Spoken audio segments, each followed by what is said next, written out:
city, the most beautiful in the Mediterranean, and all kinds of people were living there. Turks with their fezzes, and beautiful Greek ladies with their hats, and Englishmen. And it was all destroyed. How could that be?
The 19th century Mediterranean world was dominated by cosmopolitanism. This was the time of extensive east-west commerce that went through the Mediterranean. And the points of contact between the east and the west were several large commercial cities which enacted the trade. These were cities that had a number of ethnic groups which intermingled and had a particular unique cosmopolitan character. These cities have been celebrated in art, literature, and poetry, and are well known: Alexandria, Constantinople, Salonika, and Smyrna.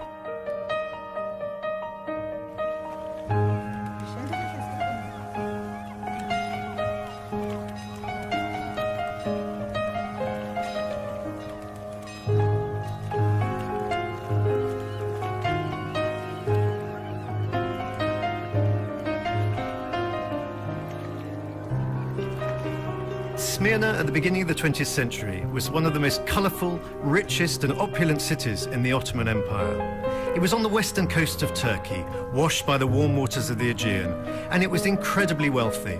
It stood at a crossroads between east and west, and people from all over the world had poured into the city, giving it a unique and quite amazing cosmopolitan character. The principal nationality here were the Greeks, but there were also numerous Turks, Armenians, Jews, Europeans of every nationality had come to set up home here. And then the Americans had come at the beginning of the 20th century as well. The American consul George Horton said that in no city in the world did East and West meet in so spectacular a fashion.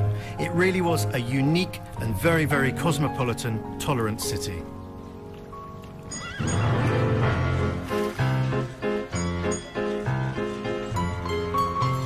There's a wonderful account by a French journalist who steps ashore one summer's day onto the quayside of Smyrna.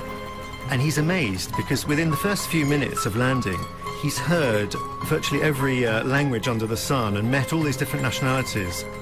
Then he begins to walk down the quayside and he describes seeing all these people in their different national costumes, which is quite amazing. Armenians in their long robes and their hats, Turks in their fezzes, there's British in their top hats and bowlers, Austrians in their Homburgs. And then he steps into bars and cafes and he sees all these people sitting alongside each other, the Turks with their hubble-bubble pipes, the Greeks sipping their coffee, the British with their cups of tea. And it gives a wonderful sort of flavour of just how international and cosmopolitan this city was. There was jazz, there was classical music, there was Italian operettas spilling out their music onto the quayside. And then you had notices in French, notices in Italian, a real mishmash of people, nationalities, languages.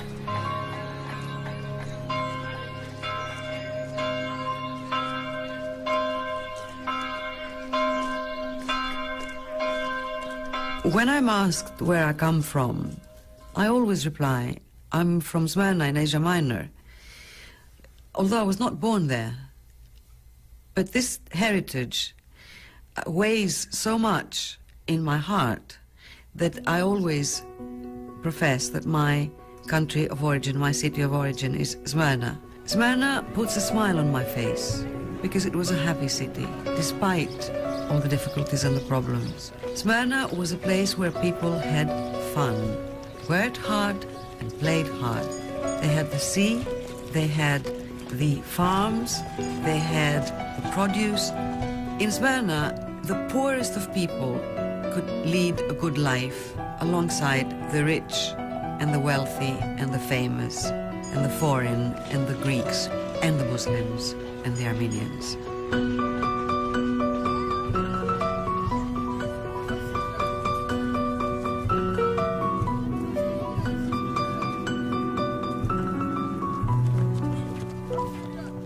Smyrna was a cosmopolitan city. It was also an Ottoman city. It belonged to the Ottoman Empire and was governed according to the rules of the empire. The Muslims were first-class citizens and the non-Muslims were second-class citizens. However, they were given some rights. The first was immunity from local legislation. The second one was immunity from local taxation. And there were many Greeks, Armenians, and Jews that had foreign citizenship and were able, therefore, to take advantage of those set of privileges given by the capitulations.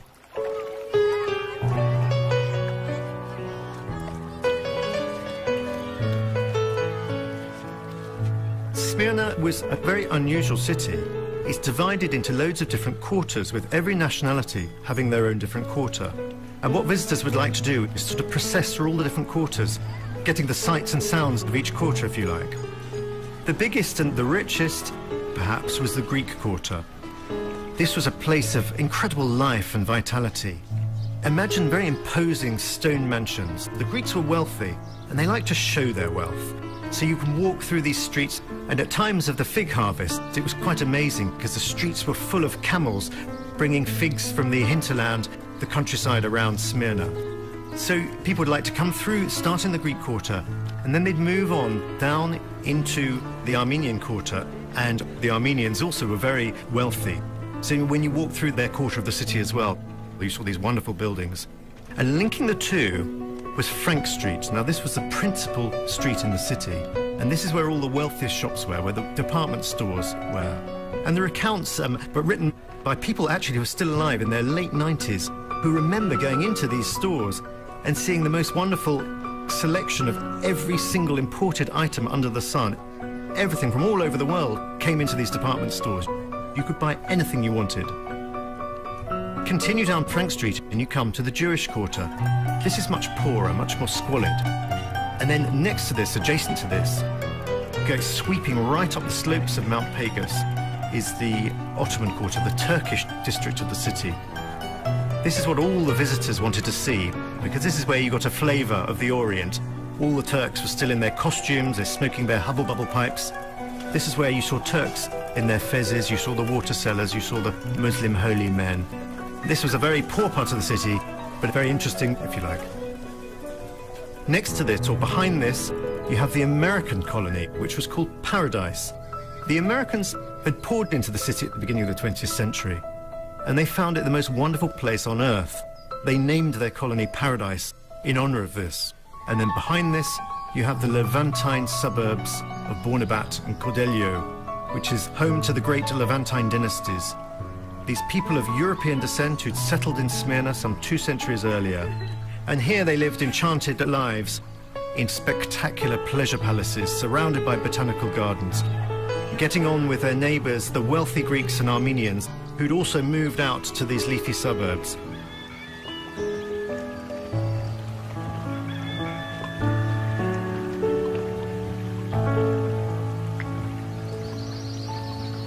The Greek community came from different parts of Greece, from the islands mainly, but even from the mainland. And they were industrious people who went there obviously to make their mark, their economic mark, and blended into a society that had its prototype in the Occident, Occidental prototypes, in an Oriental environment.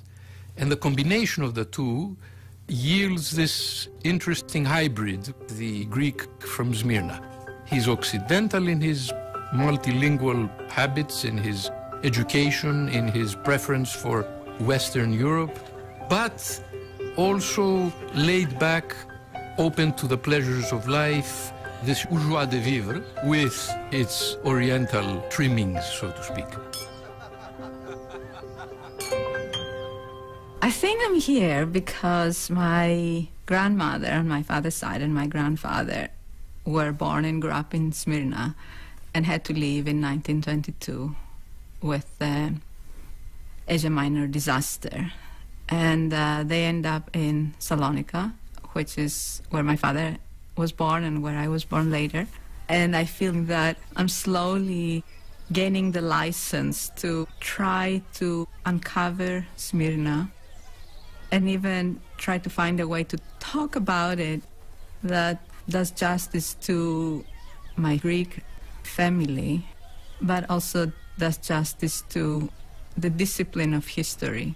And it's important to point out that not all Christian Greeks from Smyrna were there for generations and generations. They often moved there because of political reasons, like my great-grandfather was originally from the Peloponnese, had got in trouble with the Ottomans and moved to Smyrna. On my grandmother's side, they came from Crete. I think that also reinforces that fluidity of movement and the fact that Smyrna was a place of opportunity in a good sense, and it was an accepting place and an attraction, a magnet.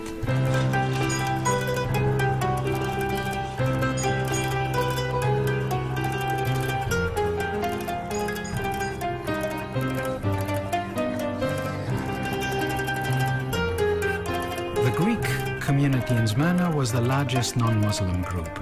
They numbered about 80,000 at the end of the 19th century, and that number grew to about 120,000 by World War I. The community was so big that it included wealthy merchants, white-collar professionals, many small shopkeepers, and many other Greeks who were not as wealthy.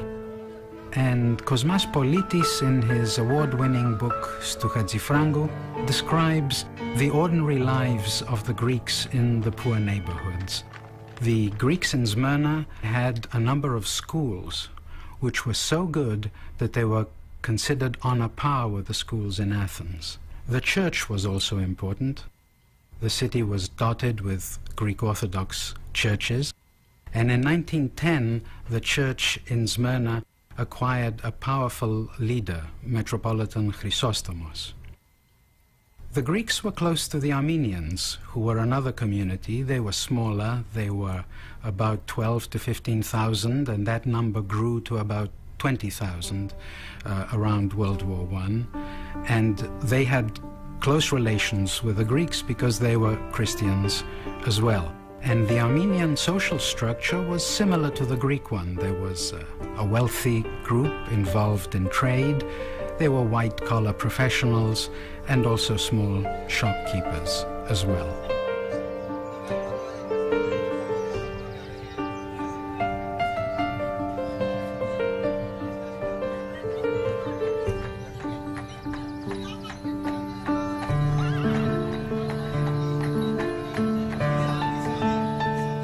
when people ask my place of birth, I would say Smyrna, Turkey, but I am not a Turk, I'm an Armenian.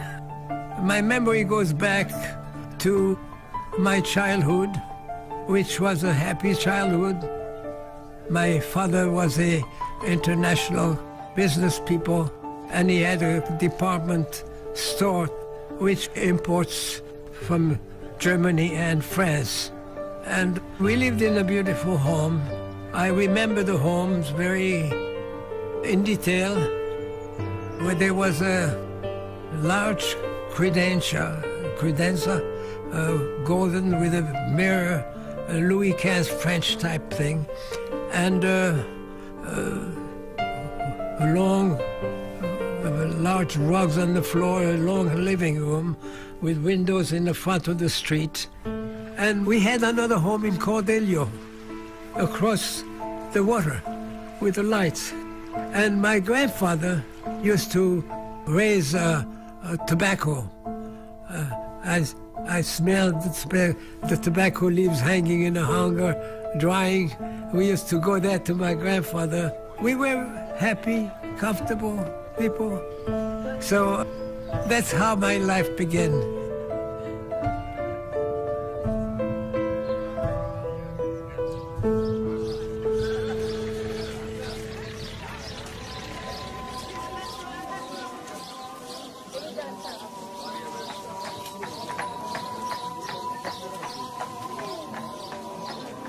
The Muslims of Smyrna numbered about 80,000.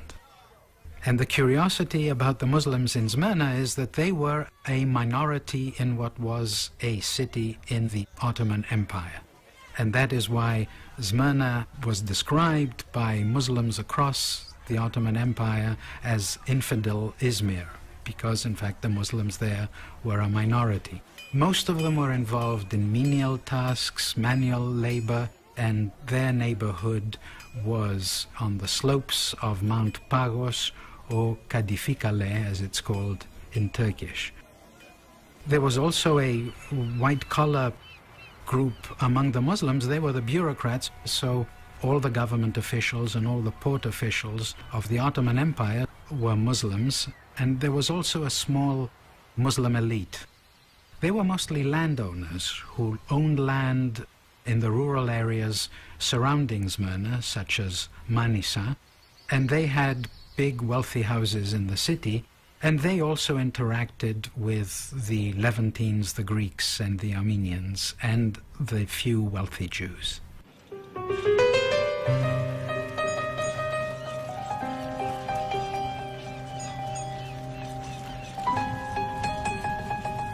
I have a personal connection to Smyrna as well as a research interest, and so I was fascinated to hear the life story narrative of Gülfem Kağıtçılar İren, who came from a very old Muslim Izmirian family who lived there during the cosmopolitan years. Gülfem İren was born in Karşıyaka or Cordelio, and from family stories knows very well the earlier years. She talked about Izmir's dialect, where so many words are Greek or Italian, and she said Izmir is very different from Istanbul. In Izmir, the Muslims live in a Levantine world, and the best of everything could be found. She told me about her family.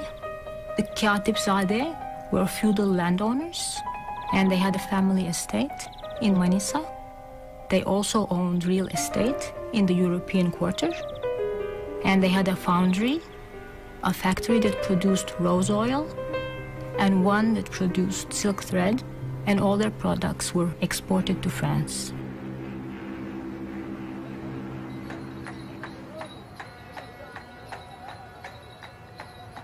The governor of Smyrna in the period before the First World War and during the First World War was Rahmi Bey, an Ottoman governor of the old style, highly educated. He spoke apparently impeccable French.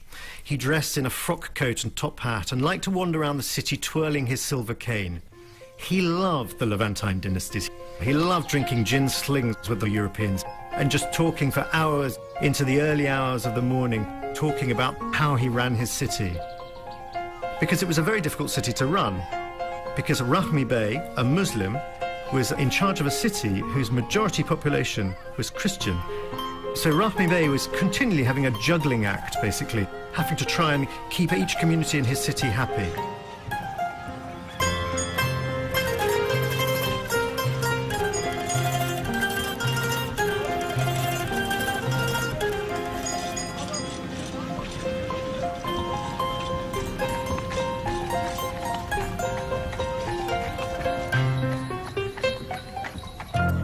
In a city with so many different nationalities, Rahmi Bey was really reliant on all the different consuls of all those different nationalities who lived in the city. And none, perhaps, was more interesting than the American consul, George Horton. George Horton, he'd married a Greek woman and spoke fluent Greek, so he was well placed to be a consul in the city. And he was incredibly gregarious and outgoing. He just loved the city. He loved being posted here, and he spent all his time forever going to parties and drinks and socialising with all the different communities in the city. And his accounts give a very colourful flavour of just what was going on and just the mix in the city at the time.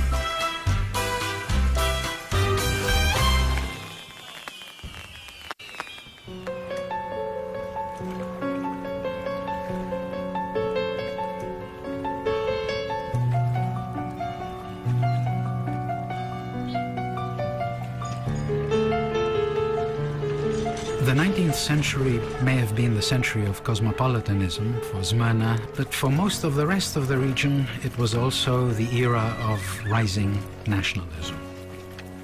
Greece, Bulgaria, and Serbia began launching territorial claims against the Ottoman Empire, wishing to push the Ottomans out of the Balkans and divide Macedonia and Thrace among themselves.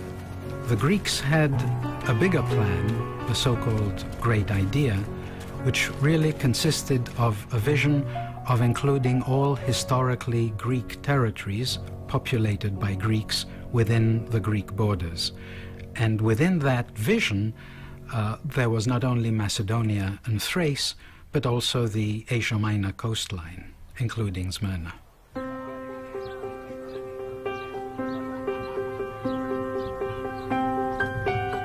At this time of luxury and fun in Smyrna, it was a very different story was taking place elsewhere in Turkey. There were scattered groups of Greeks living right across the country. In every town, in every village, there were loads of Greeks who'd been left over from the old Ottoman Empire. And after 400 years, many of them had forgotten their Greek roots. They'd even forgotten how to speak Greek. But intellectuals and priests from Athens started going out into Turkey and encouraging these Greek communities to relearn their Greek, to reconnect with their Greek heritage, if you like.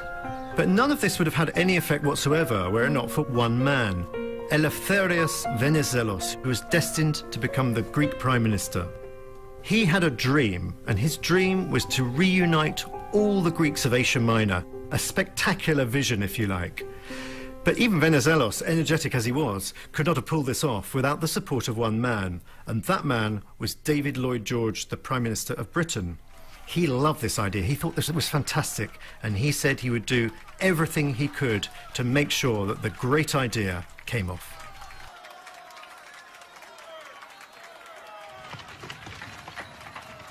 Throughout the 19th century, the Greek state was expanding, and not just the Greek state, the entire Balkan territory. All the Balkan states were expanding at the expense of the Ottoman Empire.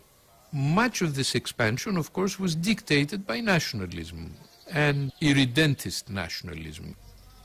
The Ottoman Empire began to experience nationalism in a later stage, end of the 19th century, beginning of the 20th century. And the first outburst of a nationalist movement in the Ottoman Empire were the Young Turks in 1908. The Young Turks were responding to the diminution, to the shrinking of the Ottoman Empire.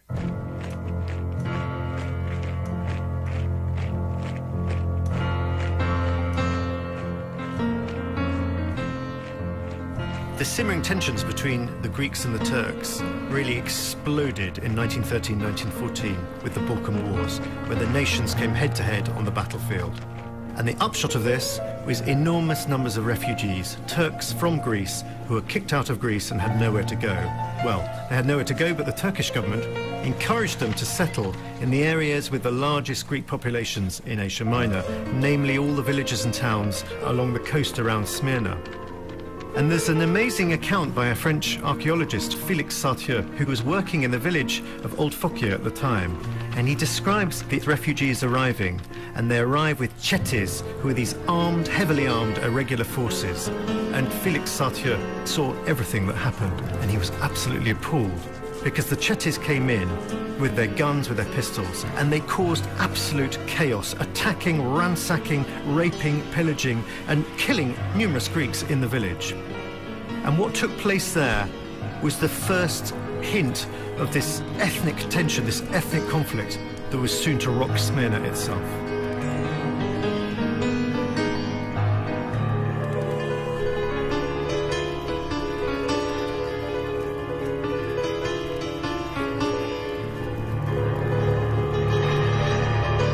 What's perhaps remarkable about the story of Old Fokia is that it's so close to Smyrna. And yet in Smyrna itself, people carried on their daily lives, they carried on their boating expeditions. It was as if they were willingly blind to what was taking place around them.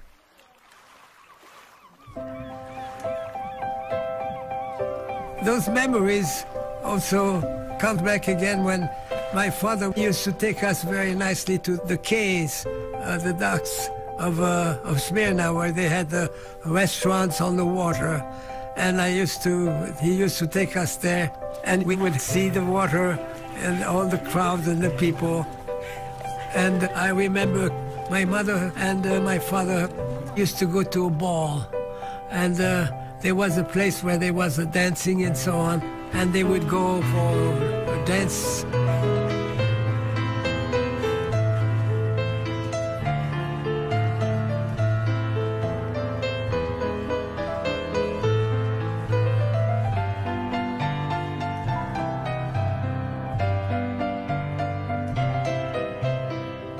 Life was very busy in Smyrna, and the name days for the Greeks were a time of great celebration, but also of great preparations, in that the house had to be ready, the food had to be cooked, the furniture had to be cleaned, the carpets, the silver had to be polished, so the musicians had to be booked for the party. And parties like that were the life and soul of Smyrna in the early 20th century.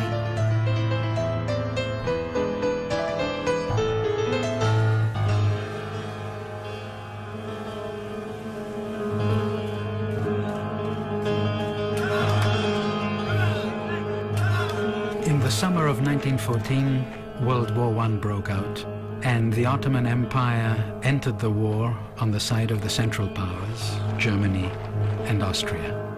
Smyrna would be for a while insulated from the effects of World War I, but not so for the rest of the empire. Now the non-Muslims had to join the Ottoman army, something that they could avoid in the past. But of course the authorities didn't want to arm the non-Muslims, so they conscripted them into the labor battalions. These were units that did hard labor, and thousands of people lost their lives through the awful living conditions that they had to experience.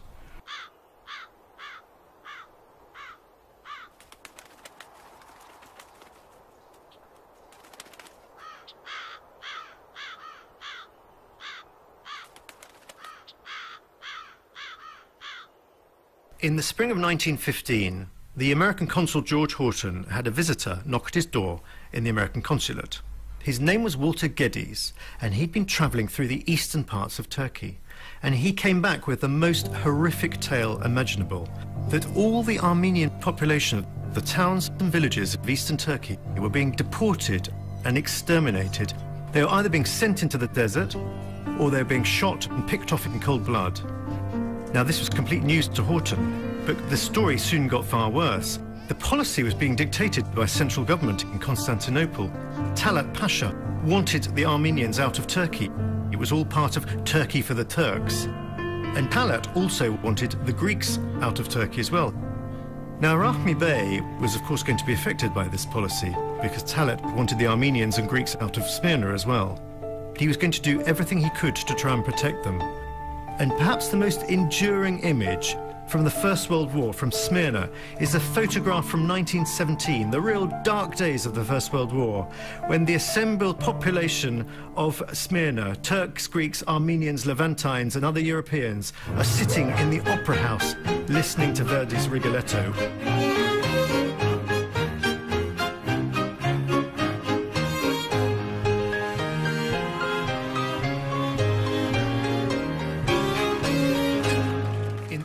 In 1917, Venizelos joins the Allied war cause, sending his troops into battle on the side of the Allies.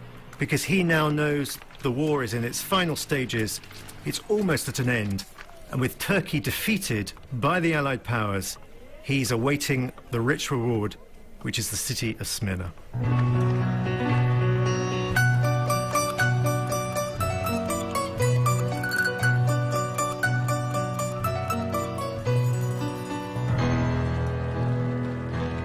In 1917, America joined the war on the Allied side. By this stage, the war was almost at an end, and it was evident to everyone that America was going to play a lead role in deciding who got what in the aftermath of war. And so it was that the peacemakers all assembled in Paris: Wilson, David Lloyd George for Britain, Clemenceau for France, and Orlando for Italy. And there was an amazing conference where a great bargaining game began. Wilson, the American president, rose above it all. He came with a principle, and his principle was self-determination. People should rule themselves. Now, Venizelos, being a very wily and shrewd politician, seized on this instantly. Aha, he said, if people can rule themselves, then the Greeks of Smyrna, the majority, should be allowed to rule Smyrna. Venizelos at the conference played a most fabulous role. He was talking about classical Greece, he was giving lectures. People were entranced. All the British diplomats who were there, they wrote about how wonderful this man was. And by the end of the conference, there was a feeling that indeed Greece should be given these lands that were rightfully Greek.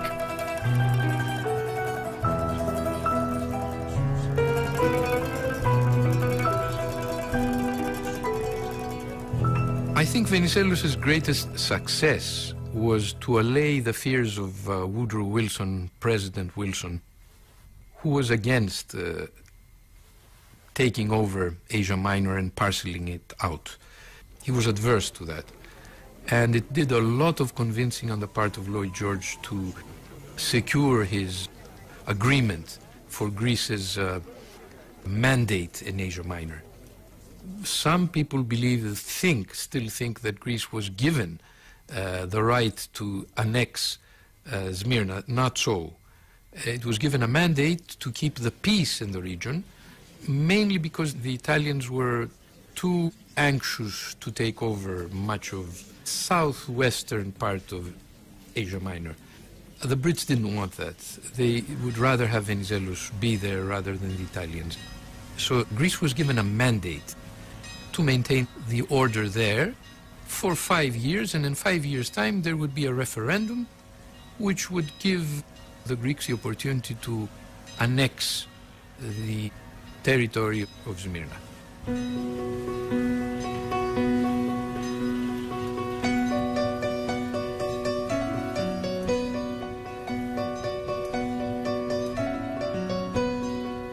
Rumours of the Greek landing had reached Smyrna already, and there was fantastic excitement that finally the Greek army was going to liberate the Greeks of the city.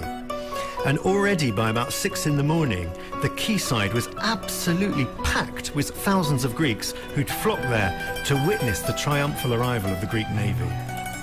And it was about just a few minutes after 7 o'clock when the first funnels were seen over the horizon. People were cheering, a great jubilation. Everyone was fantastically excited that after all these long, terrible years of war, at last, liberation was at hand. And it wasn't just the Greeks celebrating, or just the Armenians celebrating, also the Europeans as well, who had gathered to watch this historic arrival.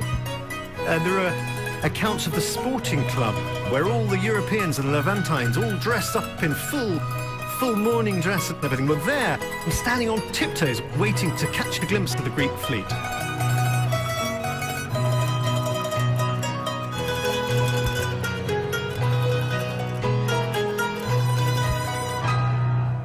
The Greek jubilation was met by corresponding despondency on the part of the Turks. There was a huge demonstration up on the hillside above the city, demonstrating against the Greek invasion. The Greeks came in. They had a very strategic plan to encircle the city with their troops and to drive a wedge between the Greek and Turkish quarters of the city to forestall any violence. But when this band came to land on the quayside, they landed at the wrong place. Whether that was deliberate or not, we just don't know. But they landed there to great jubilation on the part of the population, and Metropolitan Chrysostom, the head of the Greek church in the city, stepped forward in full church vestments and blessed the army as it landed. And then he said he was going to lead them on a triumphal procession down the quayside, not at all leading them to drive a wedge between the Greek and Turkish sections of the city. Off they went down the quayside to the cheering of the crowd, and suddenly a shot is fired by someone. We don't know who. To this day, no one knows who fired that shot, but it came from the quarantine building on the quayside. The response from the Greek army was dramatic and violent. They reached for their guns and they started shooting at the quarantine. And the quarantine had many Turks inside it, all armed to the teeth as well. And what happens is a 20-minute violent gun battle that takes place. After 20 minutes, the Turks have got no ammunition left. They leave the building, and the Greeks march them back down the quayside, stabbing them, beating them, shooting at them, and those that survived were taken prisoners.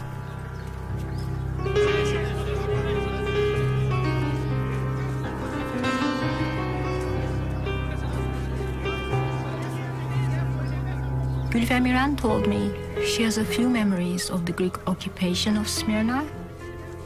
She told me that her father was saved by his Greek friends. During the day of the occupation, they hid him in the Greek club. And the next day, she remembers he came home accompanied by the kavas, or the guard of the Greek club. She told me about his blue uniform with gold embroidery, which she still remembers. And he was wearing a hat rather than the usual fez. So it was his friends and his knowledge of the Greek language that saved him.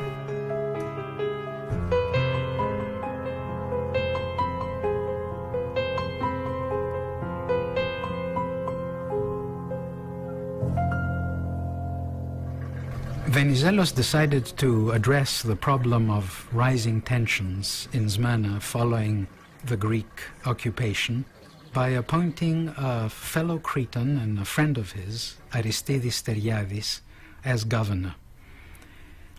In some ways, Steriadis was the last chance for preserving the cosmopolitanism of the city. He was committed to the city's multi-ethnicity.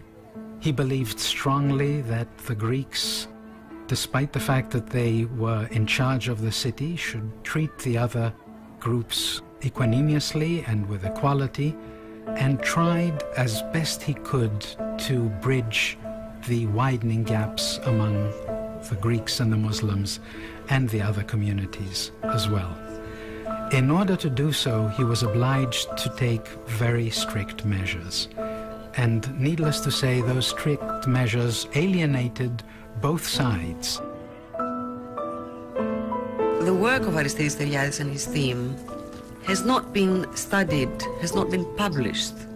When this is done, Steriadis will emerge as a protagonist who accomplished a great deal amidst the sea of troubles, treating everybody equally and trying to do his best to create a multinational, cosmopolitan society that the essence of Asia Minor had always been. The main areas of success of Aristidis Steriadis' Greek administration were national health, where he created the most progressive national health system free to all nationalities, the return and rehabilitation of Christian refugees of the 1908-1918 period, Some 150,000 of them returned and were rehabilitated.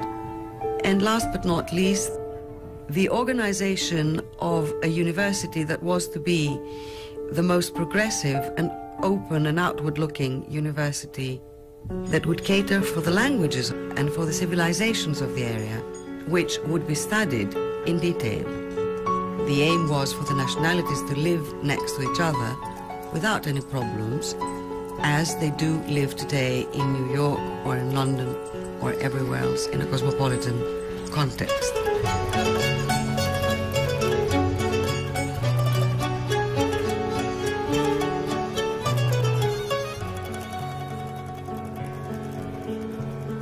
The arrival of the new Greek administration brought about a complete transformation to the city of Smyrna. Overnight, a new renaissance set in. There was loads of wealth in the city. People poured back into the city, merchants from all over the world, from Greece, from Europe, from America.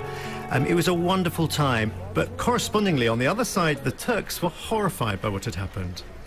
And in Constantinople, a remarkable lady, a member of the bourgeoisie named Halide Edip, gave public addresses to vast crowds saying that Smyrna had to be liberated from the Greeks.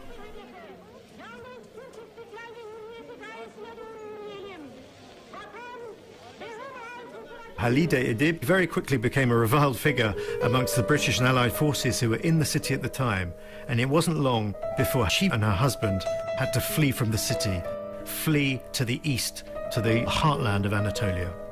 When Halide Edip arrived in eastern Anatolia, the first person that greeted her was a military official by the name of Mustafa Kemal, a rather brilliant general who'd fought with distinction in the First World War.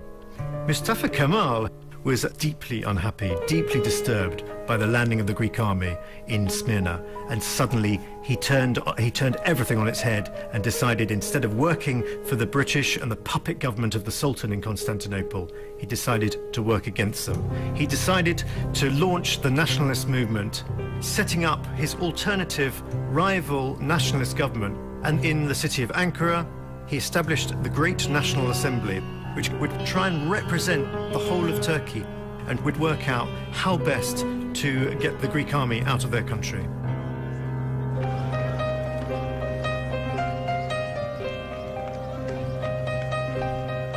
The situation in Smyrna had never been rosier, but in the countryside just outside the city, in all the little villages and the farms that were scattered around, there was terrible violence was taking place.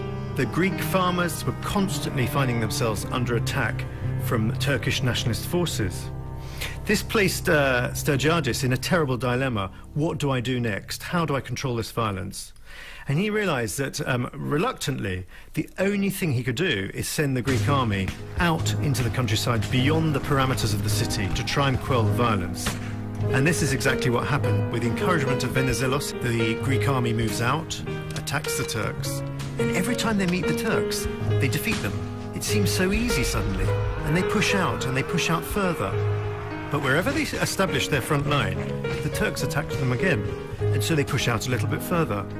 And it's quite extraordinary, the defeat of the Turks and being rolled back further into Anatolia. Although war has never been declared, effectively the Greek army and the Turkish nationalists are now at war. And this war is going to last for 3 years, and it's going to become more and more brutal and bloody as the Greek army constantly pushes out across Anatolia. And they do remarkably well.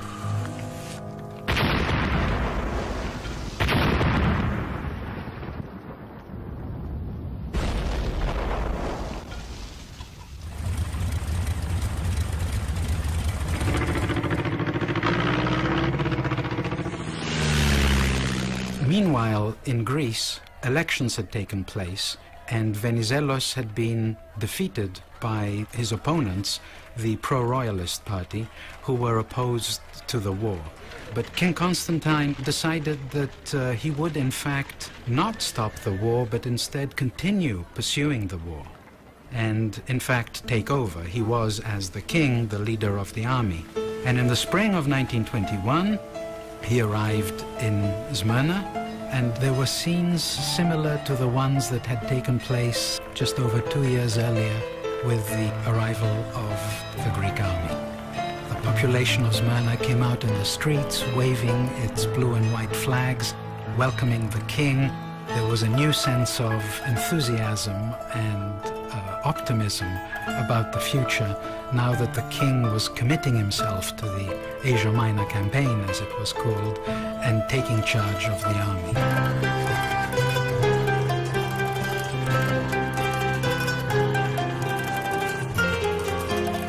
Constantine's decision was to extend the war to Ankara. In other words, they thought that fighting wars in the coastal areas, let's say, of Asia Minor against the Kemalist forces would not solve the problem. They felt they should enter the heart of the problem, which was Ankara. Hence, in the summer of 1921, the largest expedition that the Greek army ever experienced in its modern history took place. The Greek army marched towards Ankara and gave their decisive battle in the river Sangarius in Greek, Sakarya in Turkish, where Kemal managed by the skin of his teeth to hold his position and repel the offensive.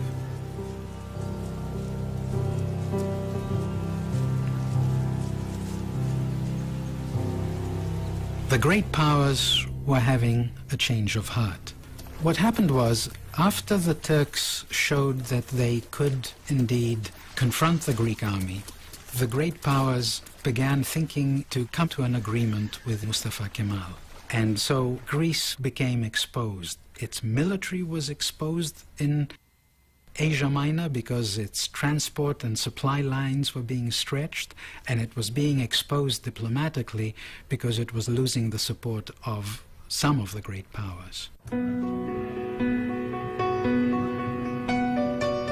A woman in a small town outside of Smyrna that had visited Smyrna with her father a month and a half before the catastrophe was impressed by the dresses of the women in Smyrna wearing organdy and beautiful colors and coordinated hats. But she also noted that Smyrna was so sure of itself.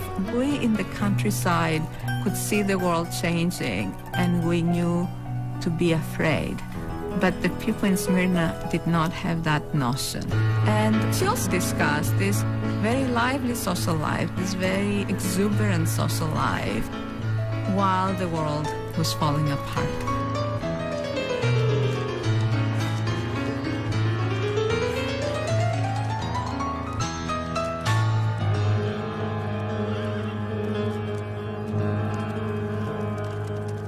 In August of 1922, the Greek-Turkish stalemate on the front was broken. What happened was, by that time, the Turkish forces were strong enough and were able to attack and defeat the Greek armies. And by late August, the Greeks had started to retreat. As the Greek forces gradually moved further back towards Smyrna, they decided, in order to defend themselves, to employ a scorched earth policy, burning and destroying towns and villages. The Greek army approached Smyrna, and one of the last big scorched earth incidents that happened was the town of Manisa, fairly close to Smyrna.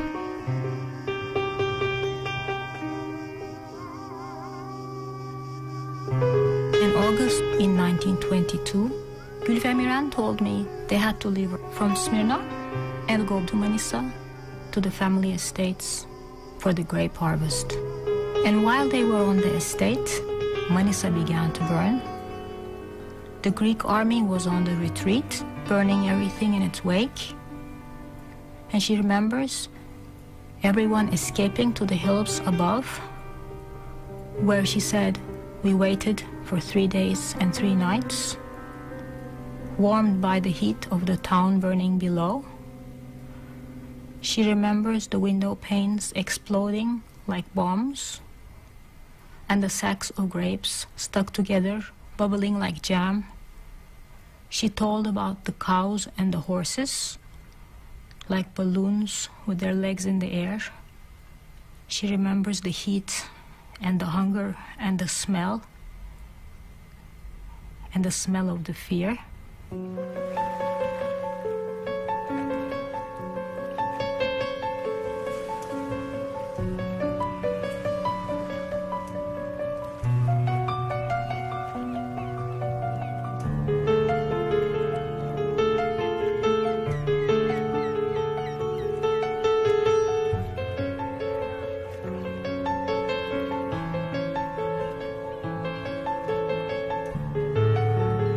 Smyrna in August 1922 was a picture of calm. There had been vague rumours that there had been reverses on the battlefield, that the Greek army had suffered a series of minor difficulties, but no one believed them, no one thought they could be true. The first inkling that something really disastrous had happened came on the 6th of September, when the first of the defeated Greek soldiers began to trickle into Smyrna. They were in miserable condition, wounded, in bad shape, and they were just desperate to get out of the country. They told an appalling story of death and bloodshed on the battlefield. They began to embark onto the Greek ships that had been brought into the harbour to take them home. In their wake came numerous refugees, thousands and thousands of families with their children, with their grandparents, carrying nothing but water, a bit of food, and anything else they could bring with them as they fled from their homes. And most of them came onto the quayside, the 1.5 mile long quayside, which in better days had been the place where people had come from their evening strolls to drink their evening drinks and to come for their evening meals. Now it was full of hundreds of thousands of refugees.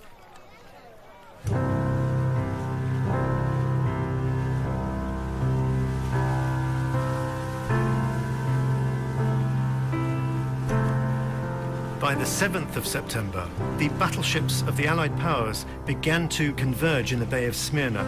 Rumours of the Greek defeat had now reached the Allied commands, and they wanted to take off their own nationals and the Levantine families.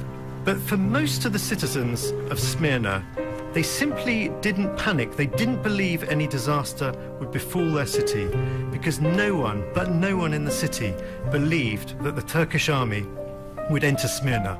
Because whenever people opened their windows and stepped onto their balconies, they saw a most reassuring sight: 21 Allied battleships in the Bay of Smyrna and the Greek fleet next to them. They knew that these would protect them from any harm.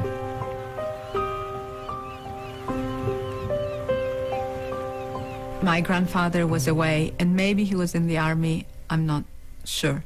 And the Turkish men, they knew, came to the house and said, "Mrs. Eleni, I can help you take your children and get out, because they're going to cut off transportation and you're going to be trapped here." And my grandmother, maybe she did not want to believe what the Turkish gentleman was saying, so she didn't take that advice. And this story points to me that difficult juncture of the old and the new, with the Turkish people trying to help the Christian people and explain to them that that old world is now collapsed, and the Christian families not wanting to accept it, not wanting to believe it, that that would ever happen.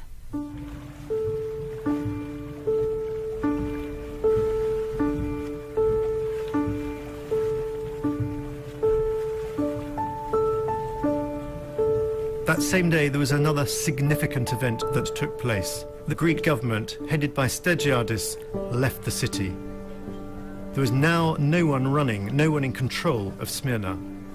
And many of the Greeks and the Armenians were extremely alarmed by this development, and they too decided it was time to leave. But when they tried to board the Greek ships, they learned that they were only taking off soldiers, because there was simply no room to take off the hundreds of thousands of Greeks living in the city.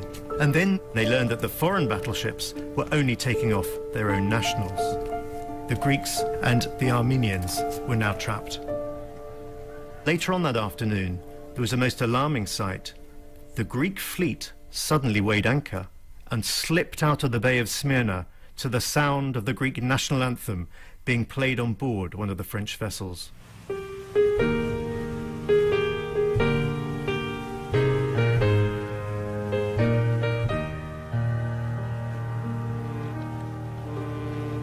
The American consul, George Horton, was one of the first men to witness the advance regiments of the Turkish cavalry riding into Smyrna. The first thing that he knew about it was the sound of screaming coming from outside the consulate as a band of 100 women tried to force their way into the consulate building. Aware that something dramatic had happened, he rushed out onto the balcony of the American consulate, which had a wonderful view right across the quayside of Smyrna. And what did he see? The Turkish cavalry was riding along the quayside. They had spotless uniforms, and they had their sabres, and they were shouting out, "Fear not, fear not." But the Greeks and the Armenians were in a complete state of panic. People rushed into buildings, locked themselves into their shops, into their brasseries, into their bars. And the Turkish cavalry continued silently and peacefully along the quayside. They rode towards the Konak, the large building at the end of the quayside, and there they symbolically took down the Greek flag and hoisted the Turkish one.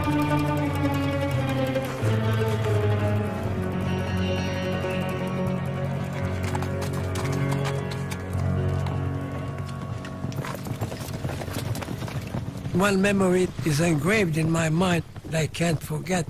I remember looking through the window. There was a woman that was running away, and one of the soldiers in horses got off the horse but killed the person that was running and got back in his horse left. And then another soldier came in and took the body away. I didn't see a cavalry, but I saw one of the cavalry's behavior in front of my eyes through the shutter of my home. Right across the street, I saw this. This is called cavalry? Well, they came in, they took over Smyrna. I was a child.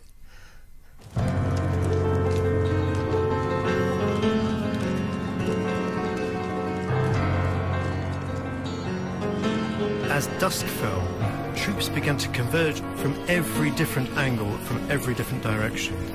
And in their wake came the Chetty forces as well, the irregular forces, the undisciplined forces. At first, all went well. They all began to come into the city. But then, in the leafy suburb of Cordeleio, things began to go wrong. A young Greek boy called Petros Brasalis remembers looking at his parents and seeing absolute panic in their face, because the Turkish cavalry were riding along and they were dragging behind them the Greek flag in the dust on the ground. People began to hide in their houses, lock themselves into their cellars, and with good reason, because the Chetties who followed after the Turkish army began to break into the houses, and the first noises of screams began as people began to be killed.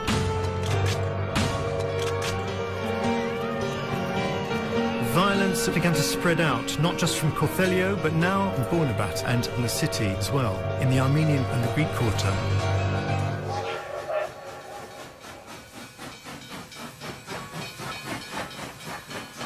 On Sunday, the 10th of September, at long last, Mustafa Kemal himself entered the city. He kept a very low profile. Very few people saw him on that day, but he did do one significant thing. He appointed Nuruddin Pasha, one of his close advisors, to become governor of the city. And this news, when it filtered out, filled everyone with alarm. Nuruddin Pasha hated foreigners, hated Greeks, and hated Armenians. It was a bad omen for what was to come.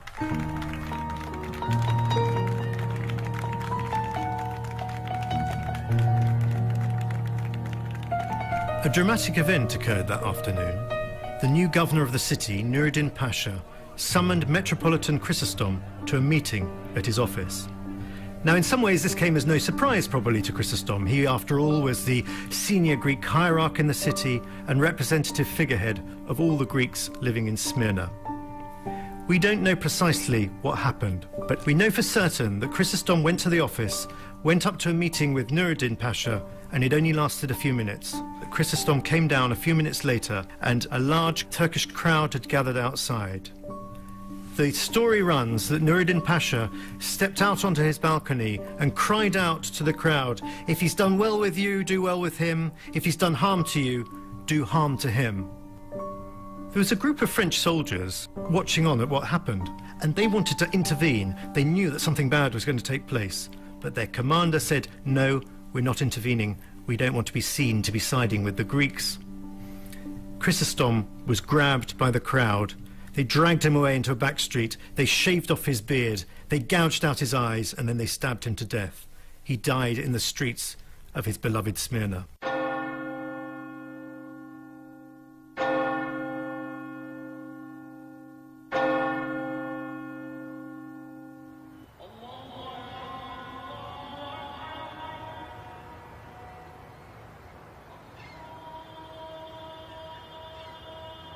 My Aunt Fofo told her daughter-in-law a story as they were getting ready to leave.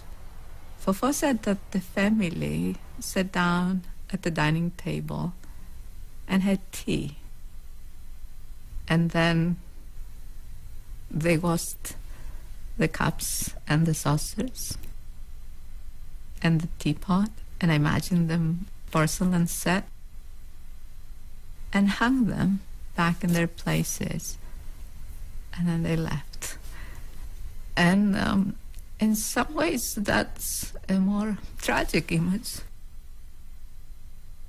in a funny way, than the truly tragic images of the Exodus that have been recorded, and of the people being killed.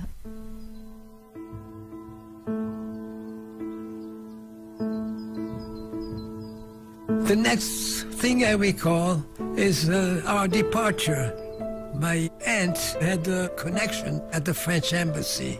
Suddenly, the news came from the embassy that the French sailor was going to come pick our family at night, at 11 o'clock at night when it was dark. In a few minutes, we had to bundle up something. And I remember leaving the house. I will always remember close shutters. Next thing, at night, we were in this boat going to the Jean Bar, a very large boat. And there were bodies floating around in the quay, in the city, in the docks, outside of the docks. That's Smyrna. That's what I remember. I remember the crowd, the darkness, the soldier taking my father away, and he escaped.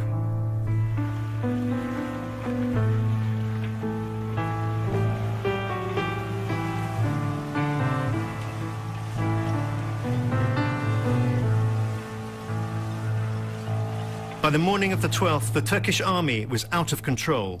Already that night, 2,000 Greeks and Armenians had been slaughtered in the suburb of Bornabat. And now the soldiers in the city itself, fueled by alcohol, were going on a rampage, killing, looting and murdering wherever they could go. In the Armenian and the Greek quarter, very few people dared to step outside on that day, but two people did. The Anglican vicar, the Reverend Charles Dobson, and the American consul, George Horton. And they saw scenes that would remain with them for the rest of their lives. Corpses everywhere, mutilated, people had been tortured, and cadavers all swollen up in the heat of the sun. What's amazing is that at the same time, there were hundreds of thousands of refugees still camped out on the quayside. One other thing of great significance happened that day. The wind dramatically changed direction.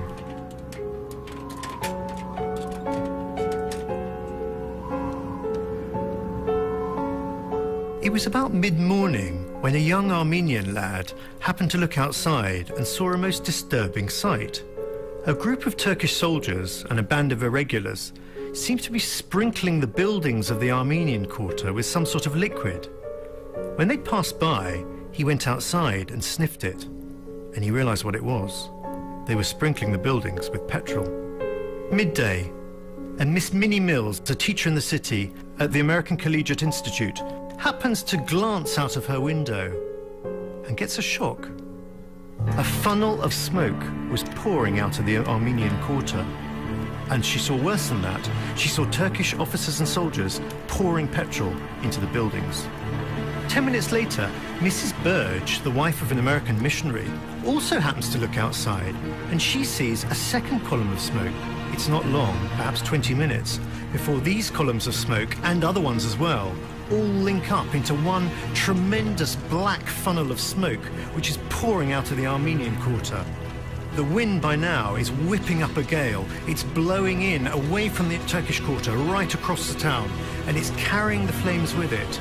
Flames are now spreading out of the Armenian quarter into the other sections of the city, the European quarter and the Greek quarter.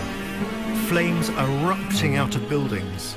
And as the wooden frameworks of these buildings caught fire and burned, so the masonry came crashing down, bringing down whole streets of buildings were just collapsing into piles of rubble.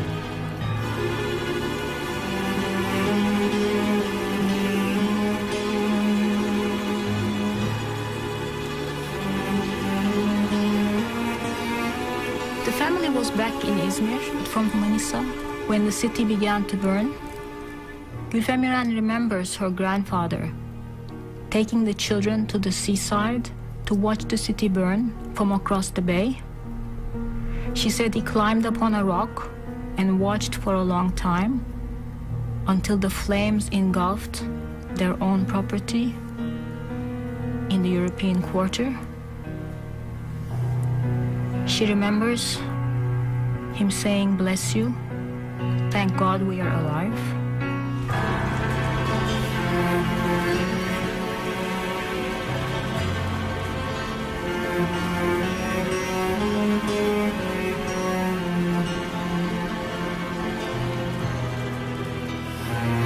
On board one of the warships in the bay were all the Levantine grandees who'd fled from Bornabat and were now watching the fire. It was terrible for the refugees caught on the quayside. They had nowhere to go. At one end, at the northern end, the Turks had set up a machine gun post. They'd done the same at the southern end. There was no way they could get off the quayside because on the eastern side, on the town side, the flames were now 200 feet high and pouring out smoke and incredible heat. The only hope of escape was to jump into the sea. This is what they did. Numerous refugees jumped into the sea and they swam out desperately to the warships at anchor in the bay, hoping that they'd be able to climb up the chains and get refuge aboard. But when they reached the ships, a terrible thing happened. The troops on board, the sailors on board, had been instructed not to allow any refugee on board the ships. They were tipping boiling water over the refugees. The sound of the screaming coming from the quayside was appalling. It was so loud, it was deafening, and it was hideous for all the mariners on board these ships. At one point, the admiral of the fleet ordered the ship's bands to play music, to strike up jolly music, to drown out the sound of thousands of refugees screaming on the quayside.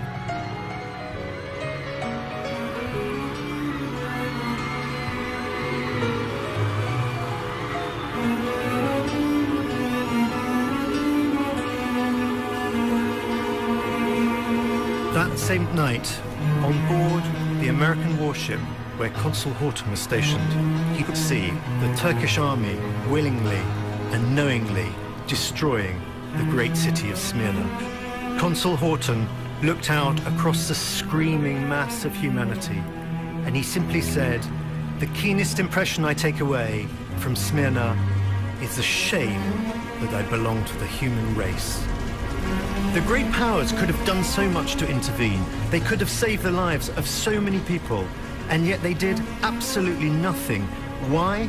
Because they knew that Mustafa Kemal had won this war, and in the hope of striking rich trading deals with him, they didn't want to be seen to be siding with Greeks and Armenians. They wanted trade over people's lives.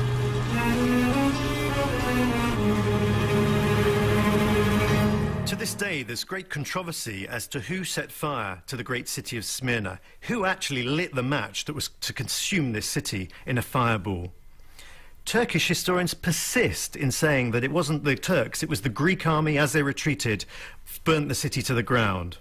But there are so many eyewitness accounts of people who were there, impartial observers, who saw Turkish irregular forces and, importantly, regular officers in the Turkish army actually setting fire to the city. People also point to the fact that on that very day, the wind direction changed dramatically. It swung round 180 degrees, so the wind was blowing from the Turkish quarter, which meant that the entire city would be consumed in flames, except for the Turkish quarter of the city. In some ways, the burning of Smyrna is simply a logical extension, a brutal one, but logical, to Kemal's policy of Turkey for the Turks. This was sweeping out the ethnic minorities in dramatic fashion, sweeping them out in a sea of flame.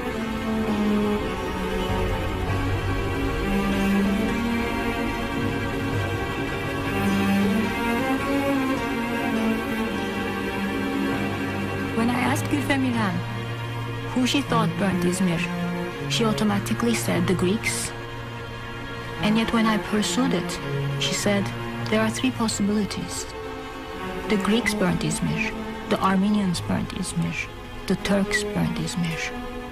And intrigued by my questions and my persistence, she called her friend, an old lawyer from the same generation, and he said, there was a famous lawyer at the time, and he knew about an ammunition depot near the Armenian church, and he showed them the place, and they burnt it. But she didn't say who he showed them to. And Gülfem İrem said there was a conspiracy of silence about the fire. Nobody talked about it, so maybe we were guilty.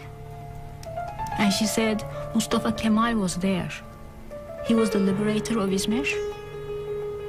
He was in the city, and yet she said they let the city burn.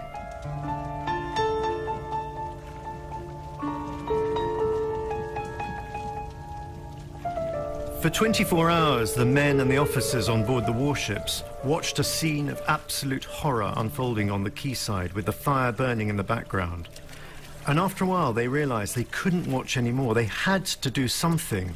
And so too did the admiral of the fleet. He decided something had to be done. And he began a rescue operation and began to pluck off the 500,000 men, women and children who were stuck on the quayside. The descriptions of the men wrote afterwards of what happened, what took place as they tried to rescue these people, it makes for horrific reading. The sea was choked with the bloated corpses of people who tried to save themselves and died in the process. And in amongst them, young Turkish boys were swimming around, cutting off the fingers and the ears of these people in order to steal their jewellery. And as the boats arrived at the quayside, there was another terrible thing to meet these officers and men.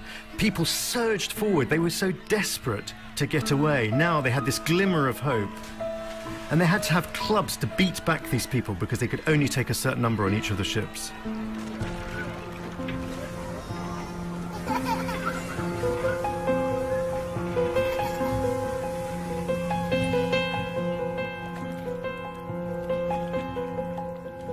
The Turkish authorities declared all males, adult males, as prisoners of war, and most of them would not return from what was going to be a horrific experience.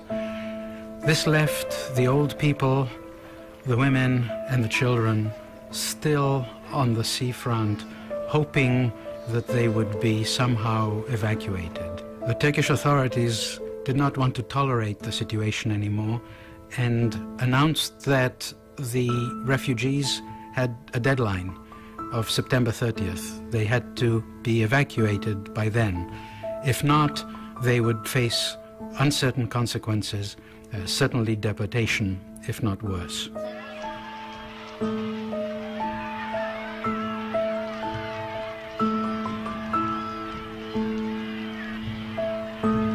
The Americans in the city now began to plead with the Turks. They said that something had to be done. These are individuals, people working for charity organizations, who simply couldn't watch this humanitarian catastrophe unfolding without doing something.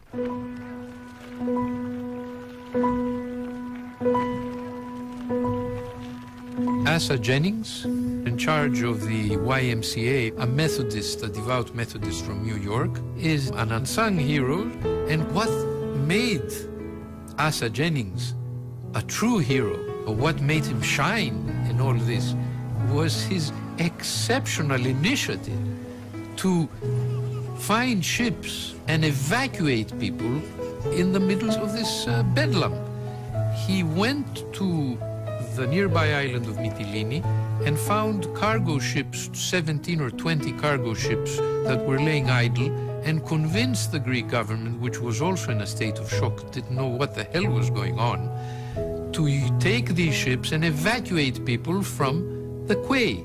Now, one must say that initially the Turks refused to allow Greek ships enter the harbor, and that's what made it very difficult for the Greeks to evacuate people.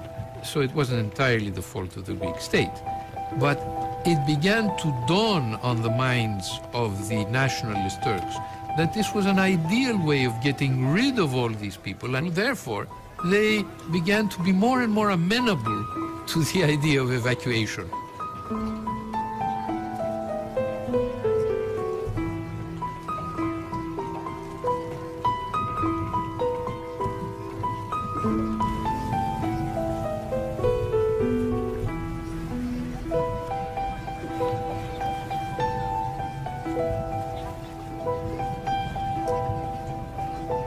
By the end of September, the quayside, once a mass of 500,000 desperate people, finally was empty and lay silent.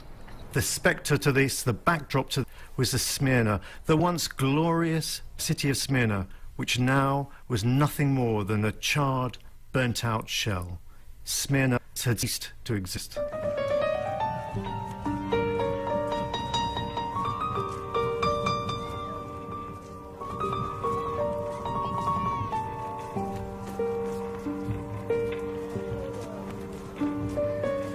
For the Greeks, the destruction of Smyrna was an end. It was the end of the great idea, and it was the end of a 3,000-year-long presence of Greeks on the coasts of Asia Minor. For the Turks, it was the beginning. It was the culmination of a 3-year-long war that enabled the Turks to build a new country, the new Turkish Republic. But the destruction of Smyrna was also the end of cosmopolitanism. It was the end of a multi-ethnic city. All of the cosmopolitan cities of the Eastern Mediterranean eventually disappeared and gave way to national cities. But of all of them, it was Smyrna that was ended with such horrific destruction.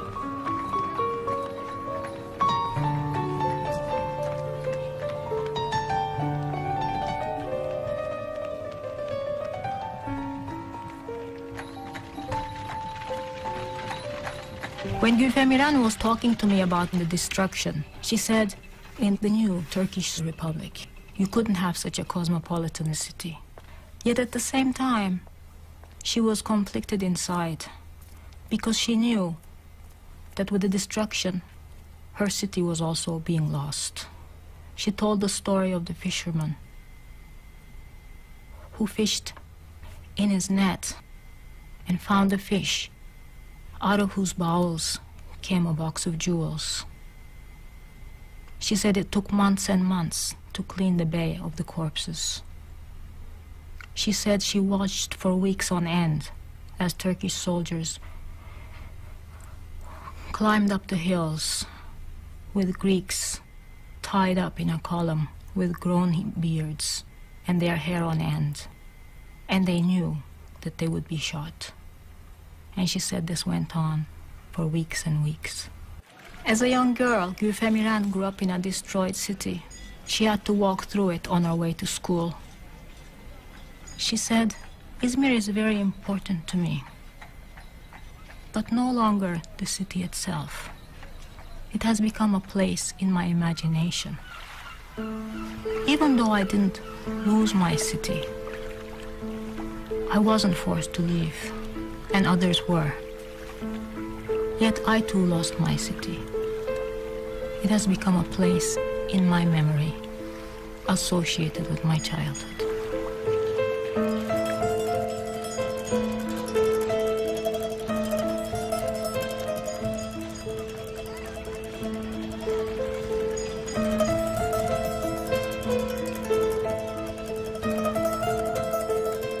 I am now proud of saying I was born in Smyrna. I can't think of any other place in this earth, for the little I know, that can show a very, very little jewel example. Don't divide, live together, and join each other. Diversity is beautiful. In conclusion, that's what Smyrna has given me. The challenge of having to overcome the wrong of humanity and a sense of responsibility. That's what I was given. Smyrna gave me responsibility. That's the way it is. I would not have been what I am today if I were not born in Smyrna. That gave me the beginnings.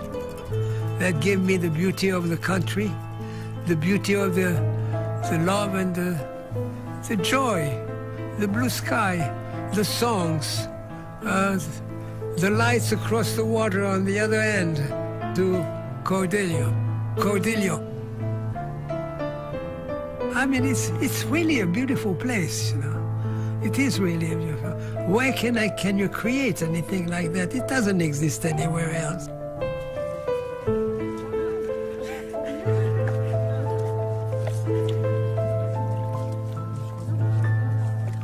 I really think people brought the place with them in their bodies, in their gestures, in their manners. And I can even understand the pride of where they came from, because you cannot take away the manners, even though in many, many cases they came with nothing else but the way of life. And it was dominant in my family, and I think it has become almost like an identity card or a mode of recognition that connects many of us grandchildren of refugees from Smyrna. On the one hand, the joie de vivre. On the other side, the longing.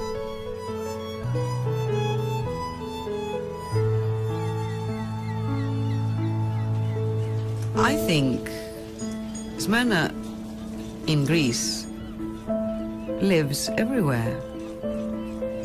It's very easy to say it lives in our food, in our music. For me, Smyrna is the way I live my life. Smyrna is a notion. You don't have to see it to feel it. Smyrna is an inclusive noun. It contains all the traditions, laments, laughter, celebrations. Smyrna is all of these things and much more. You don't have to live in Greece to experience Smyrna. You can live in London or in New York and still carry it with you. You can pack it and carry it with you at all times.